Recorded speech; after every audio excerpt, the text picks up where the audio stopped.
And I'm going to turn now to John for your views on how, as Mayor, you would help empower that vigorous grassroots democracy. Yes. Sitting behind me in the back row is Bridget Graham. Bridget Graham is a long-serving member of a local community board. She chairs the Onehunga Community Board. I have been working with Bridget Graham and the local Onehunga Restoration of Onehunga Harbour Society over the last 3 years to rebuild that magnificent beach that existed there when they signed the treaty there in 1840 on that beach of the Manukau Harbour. The other morning when we opened the Manukau crossing, which now has a train access or ability to put train access to the airport, I was reflecting on the work that Bridget Graham, the local community board chairman, and her board had put into that restoration project. It has been long, it has been convoluted, and it's going to cost $29 million. That we've got the money and we're doing the resource consents now, and work will start about this time next year on restoring that magnificent beach. That is a classic example of this Auckland City Council, the present Mayor, working with this woman and her colleagues on that project for a great intergenerational outcome for the people of Auckland. It's important to keep the local in local government. As I've said before, I've been a member of a borough council, a city council, a regional council, Minister of Local Government, Minister of the Crown and Mayor of Auckland twice. We do this by giving local boards the ability to determine their own priorities with their own money and their own people. I would like to congratulate everyone who's going to stand across a Greater Auckland for election to one of the 21 boards of the new Auckland Council. Good men and good women putting up their hand for civic duty and public responsibility. Good on them. As I thank every single mayoral candidate that's stepping up to the plate as well. We need a lot of contestability. We need people to get out and vote. We need to empower local communities, and we need to give local communities the freedom to make local choices about local priorities. We need to give local boards the ability to deal with matters such as parks and free swimming pools, or parks and licensing. We need local boards to start pushing back on the proliferation of liquor outlets that is taking some of our young people on a journey to hell. We need local people to engage with their local communities. At Auckland Council, we'll engage with Maori, seniors, our youth, rural communities and the disabled fraternity to make sure that all of the decisions taken represent their aspirations for a Greater Auckland. And finally, Rod, can I say this? We're going to make, and work by the Auckland Mayoral Forum has put in place on the legislation, the CCOs. We have 43 CCOs across Auckland tonight. We're going to have 7. Those 7 CCOs will be appointed by us. The chairmanships will be appointed by us. The accountability will be over to us. The transparency will be from them to us, to the grassroots and to the people that elect us, and we'll make it work. And finally, we need to promote accountability and transparency from the grassroots where the ratepayers are funding all of this through to the council that are deciding on the decisions to make Auckland a greater city. Fine, thank you very much indeed. Some applause, please, for John. Thank you very much indeed.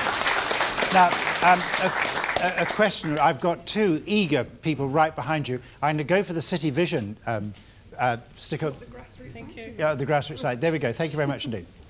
John, you stripped powers off community boards shortly after you became mayor this time round.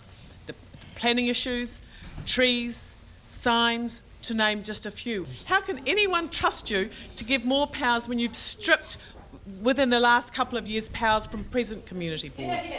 Thank you very much. John, your response. The third bill, which is now a statute, empowers the Auckland Council to give authority to the local boards to make the local decisions with local money. I see these as being well funded, well overseen, transparent and accountable. I think we're only going to make a Greater Auckland if we embrace all of those local boards by local people from one end of the city to the other, because they are best placed, elected by local people, to make good local decisions and be held to account. And we'll never have a supercity unless we give empowerment to local communities represented by their local boards to make those local decisions with ratepayers' cash. Brian, thank you. Now, I'm just going to move straight on because I'm afraid a strict ration of one question on each candidate. So I'm going to turn next to Colin, please, for your views on this grassroots engagement. Right, grassroots democracy, something that is a big issue for me. I'm going to make it a little bit bigger than local boards because I think it is. 4 levels. First of all, ratepayer and citizen referendum. They've done it in Whanganui, and what have they discovered? Participation has grown. You involve people and they will in turn become more involved. So they've started out with referendum very low or lower uptake, 50%. They're well into the high 60s now because people want to be part of local government. You open the door and they will come in. Local boards, I want to address that specific question up there. How do you make sure council doesn't take power away from local boards? Lots of big promises. It's real simple. You have to write it down. You have to say, this is the deal. This is what local boards get to do.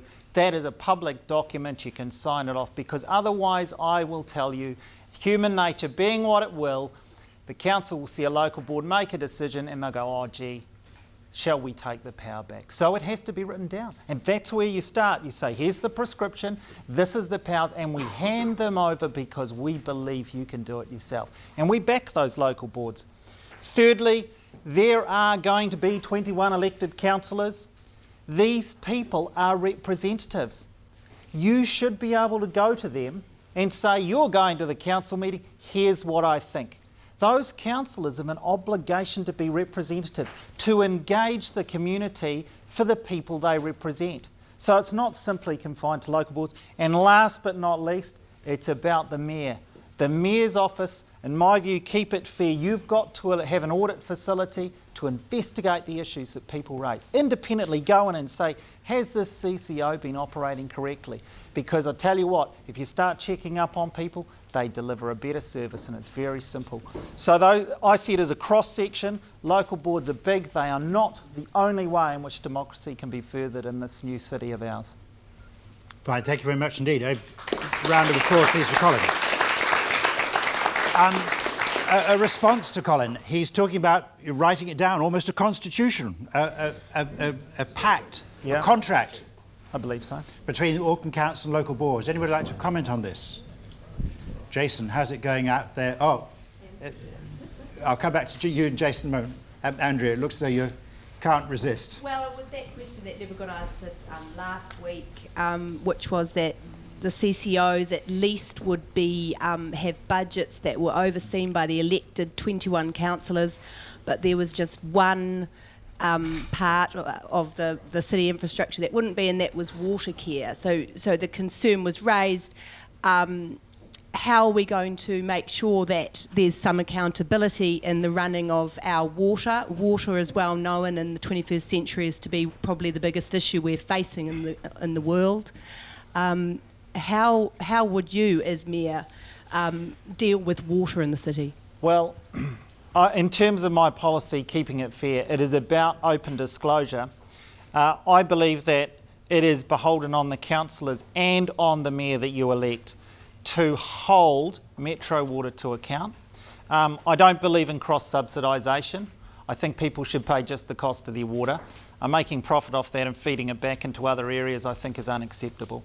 So that needs to be open, that needs to be disclosed. I don't believe council can accept anything less than that. That's what it has to be. And if they have to put someone permanently in there to keep them in line, that is what you have to do. Because it's about what's good for the people, frankly. Fine. Thank you.